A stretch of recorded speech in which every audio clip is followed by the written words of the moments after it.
Hello, everybody. We're going to talk a little bit about the rationale. Okay, I've broken it down. It looks in a paragraph there. Remember, it's a paragraph. Indent the first line. A paragraph starts with the rationale for this study was to, and then you're going to put it in your own words what you believe the rationale for the study. It should align with your purpose statement. It should align with everything that you're doing. Okay, it's one sentence, not 12. One. Okay. Why did you choose this topic?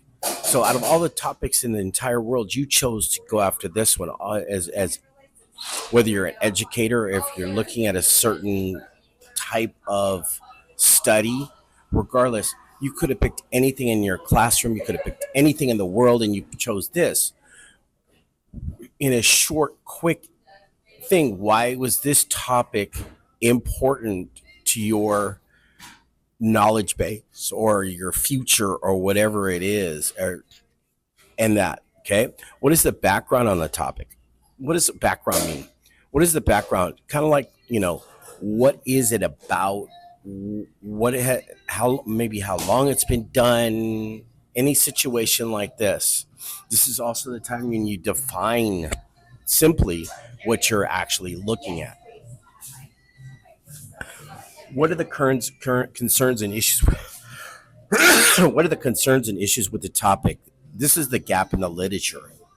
So what you're doing is, as you're going through your literature, is there something that is missing from the literature? You're supposed to be filling a gap. So there's always a background. So if you're studying something, there's always a background to it of why it's been done, how it's been done, depending on what you're doing it on.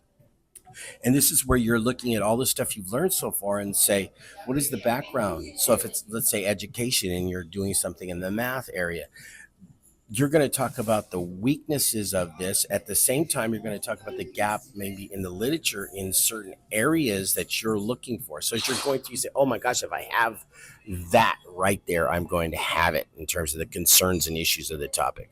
What are the benefits of the topic? It's kind of like you're looking at general outcomes, probably.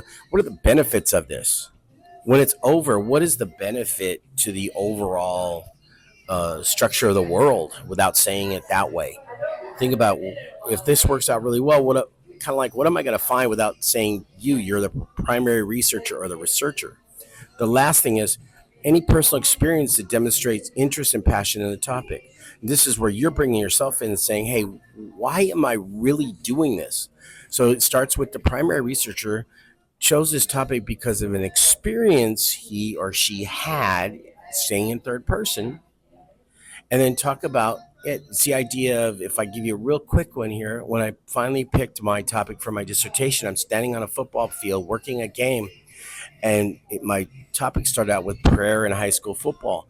That all started from watching almost 100 people while the coach is giving technically an illegal prayer in California. I don't know, it's all over the nation, illegal prayer, and everybody's got the hand on his shoulder, even the principal, knowing that some of those students in that group are Muslim, some of them are Jewish, some are this, but they all have their head down, and they're basically professing their love to Jesus Christ at that moment.